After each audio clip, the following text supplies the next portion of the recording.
Ó Mãe Santíssima, intercedei por nós para que possamos bem compreender os ensinamentos de vosso Divino Filho, nosso Senhor e Salvador Jesus Cristo, e as explicações dos pais da Igreja.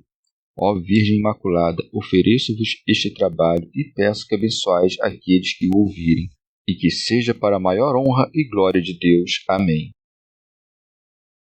Senhor onipotente, purificai o meu coração e os meus lábios. Vós, que purificastes os lábios do profeta Isaías com carvão em brasa, e dignai-vos, por tal modo, purificar-me com a vossa misericórdia, para que possa dignamente anunciar o vosso santo Evangelho. Por Jesus Cristo nosso Senhor. Amém. Senhor, abençoai-me. Que o Senhor resida no meu coração e nos meus lábios, para que anuncie digna e convenientemente o seu Evangelho. Amém. Evangelho de Nosso Senhor Jesus Cristo, segundo São Lucas. O cego na entrada de Jericó. Quando Jesus se aproximava de Jericó, havia um cego mendigando, sentado à beira do caminho. Ouvindo os passos da multidão que transitava, perguntou o que era. Informaram-no que Jesus, o Nazareno, passava, e ele pôs-se a gritar: Jesus, filho de Davi, tem compaixão de mim. Os que estavam à frente repreendiam-no para que ficasse em silêncio. Ele, porém, gritava mais ainda: Filho de Davi, tem compaixão de mim. Jesus se deteve e mandou que lhe o trouxessem. Quando chegou perto, perguntou-lhe: Que queres que eu faça? Ele respondeu: Senhor, que possa ver novamente. Jesus lhe disse: Vê de novo. Tua fé te salvou. No mesmo instante, recuperou a vista e seguia Jesus glorificando a Deus. E, vendo acontecido, todo o povo celebrou os louvores de Deus. Comentários dos Pais da Igreja. São Gregório. Porque os discípulos, ainda carnais, não compreendiam o mistério da paixão, Nosso Senhor opera um milagre, curando um homem cego, para que se firmassem na fé por meio de um mirífico prodígio divino. Quando Jesus se aproximava de Jericó, havia um cego, mendigando, sentado à beira do caminho. Teofilacto Diócrida. Nosso Senhor cura miraculosamente este cego enquanto passava, para mostrar que não desperdiçava nenhum momento, assim nos ensinando a nós, seus discípulos, que devemos tornar proveitoso ao próximo todo o nosso agir, que nada seja em nós ocioso. Santo Agostinho. As palavras aproximando-se eles de Jericó podem significar que, tendo eles já saído da cidade, ainda estavam nos seus arredores. Em verdade, esse modo de falar não é muito comum, mas o que favorece aqui essa interpretação é que, segundo o relato de São Mateus, quando saíam de Jericó, Jesus Cristo restituiu a visão a 2 cegos que ficavam pelo caminho. Não vejo contradição entre as duas narrativas quanto ao número de cegos, em que um dos evangelistas nada diga a respeito de um deles, ainda assim o outro permanece. O próprio São Marcos, quando relata esse episódio, não alude senão a apenas um, chegando até mesmo a mencionar seu nome e o nome de seu pai, dando-nos a entender, assim, que ele era bem conhecido, ao passo que o outro não o era de maneira alguma, o que explica por que nada disse a respeito deste. Contudo, como sequência da narrativa no Evangelho de São Lucas prova evidentemente que a cura sucedeu quando Jesus ia a Jericó, não nos resta outra coisa a dizer senão que Nosso Senhor operou 2 vezes esse milagre. Na primeira, quando entrava em Jericó, curou apenas um cego. Na segunda, quando saía, curou 2, de modo que São Lucas narrou a primeira e São Mateus a segunda. São Cirilo. Numerosa turba cercava Nosso Senhor. O homem cego não o conhecia, mas sentia-lhe a presença e apreendia com o seu interior o que lhe não entrava pelos olhos. Ouvindo os passos da multidão que transitava, perguntou o que era. Mas aqueles que divisavam Jesus com os olhos da carne responderam ao cego segundo a opinião corrente. Informaram-no que Jesus, o Nazareno, passava. E o cego proclamava em alto som a verdade.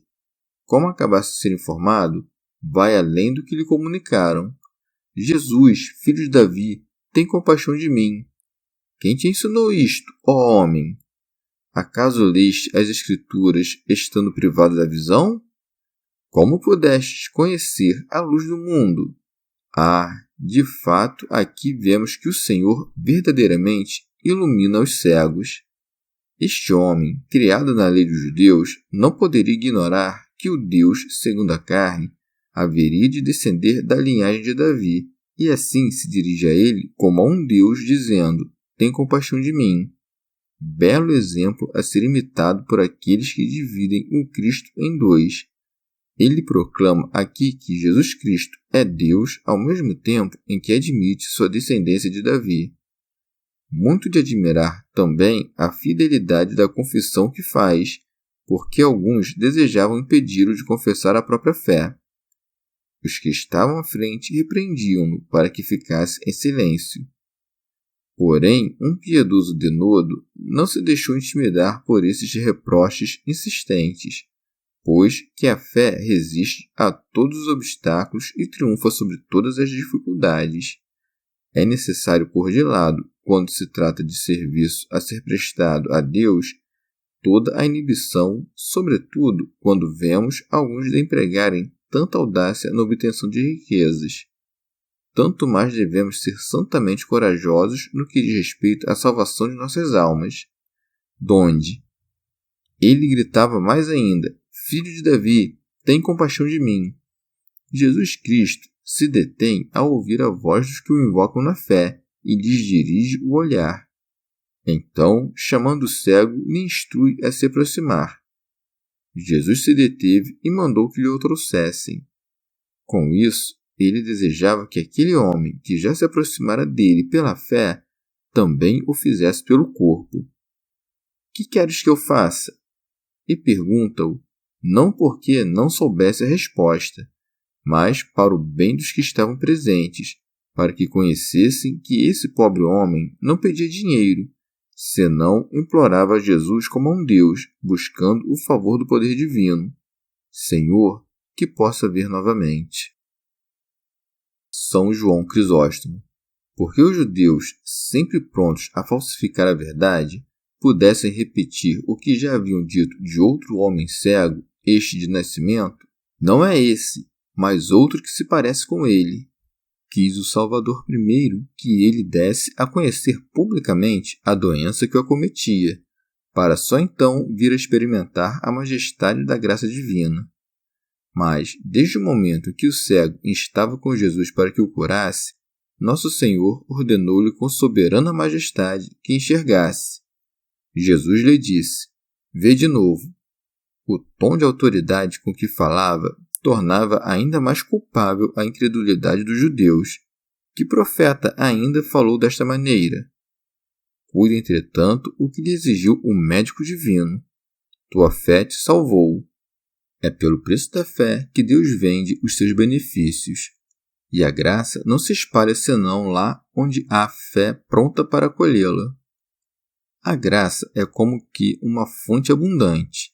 Aqueles que vão até ela carregando vasos pequenos trazem de volta reduzida quantidade de água. Aqueles, ao contrário, que se servem de vasos grandes, beneficiam-se de uma grande porção. Ou melhor, ela é como a luz do sol, que penetra em maior ou menor quantidade no interior de uma casa, de acordo com as dimensões das janelas. Assim, a graça se espalha numa alma segundo as medidas determinadas pelas intenções e desejos. A voz de Jesus Cristo tornou-se para esse homem cego um princípio de luz, porque ele era a palavra ou o verbo da luz verdadeira. No mesmo instante, recuperou a vista, acresce o evangelista.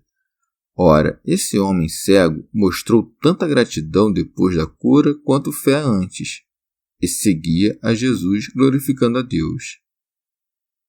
São Cirilo. Do episódio, fica evidente que o cego foi curado de uma dupla cegueira, a do corpo e a da alma, pois que ele não glorificaria a Deus dessa maneira se não houvesse verdadeiramente tornado a ver. Aos demais, deu aso a que rendessem glória a Deus.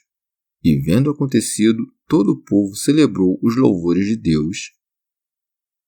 São Beda beneficiou-se duplamente, recobrou a visão e fortaleceu-se na fé. São João Crisóstomo.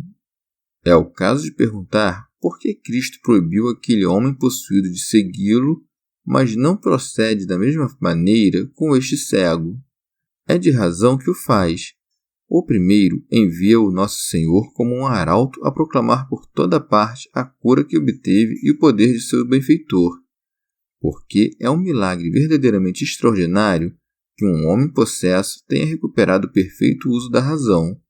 Por outro lado, Nosso Senhor permite, quando está para subir a Jerusalém para consumar o grande mistério da cruz, que o cego vá atrás dele, a fim de que, guardando na memória a lembrança desse milagre recente, os discípulos entendessem que a paixão foi efeito não de sua fraqueza, mas de sua misericórdia. Santo Ambrósio. Este cego é a figura do povo gentio que, pelo mistério do sacramento do Senhor, torna a luz que se lhes escapara. Aqui pouco importa que sejam um ou dois cegos, isso porque, como os gentios descendentes de Cã e Jafé, filhos de Noé, pode-se ver nestes dois cegos os dois pais de sua raça. São Gregório. Ou então, o homem cego representa simplesmente o gênero humano, tornado cego com a falta de seu primeiro pai, que lhe arrancou a claridade da luz suprema e precipitou-o nas trevas da condenação. Jericó significa lua, astro cujo minguar por que passa mensalmente se presta a representar os vícios próprios da nossa condição mortal. É só quando nosso Criador se aproxima de Jericó que o cego recobra a luz, porque a humanidade recobrou a luz perdida quando a própria divindade revestiu-se das fraquezas de nossa carne. Aquele, portanto, que desconhece o brilho da luz eterna, acha-se cego. Se contenta-se com crer no Redentor, que diz, eu sou o caminho, então está como que sentado à beira da estrada. Se, com efeito, crê nele e lhe roga para que veja a luz, então, além de estar sentado, também mendiga. Os que caminham à frente de Jesus simbolizam a multidão dos desejos da carne e a agitação tumultuosa dos vícios, que, antes que Jesus Cristo entre-nos no coração, dissipam todos os nossos pensamentos e vêm nos perturbar até mesmo nos momentos de oração. Esse cego, em vez de se calar, passa a falar mais alto.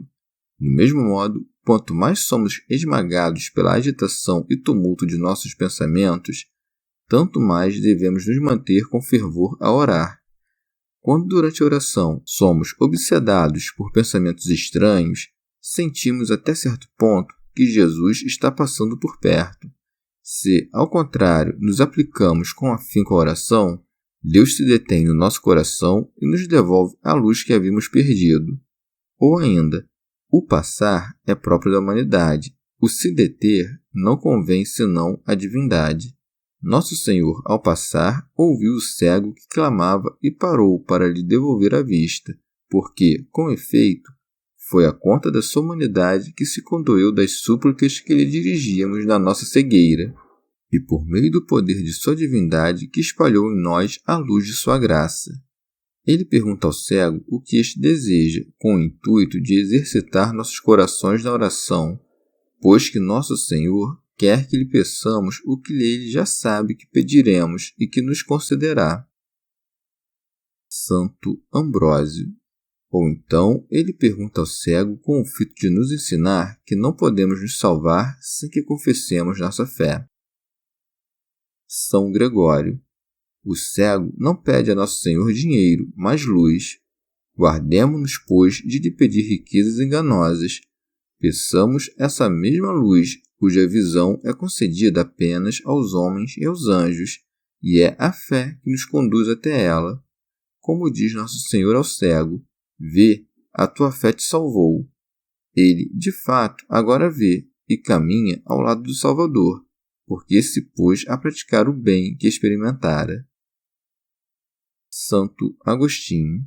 Se Jericó quer significar a lua e, portanto, a nossa mortalidade, podemos dizer que o Salvador, quando dele se aproximava a morte, ordenou que se pregasse a luz dos evangelhos apenas aos judeus, mas que são representados por este cego.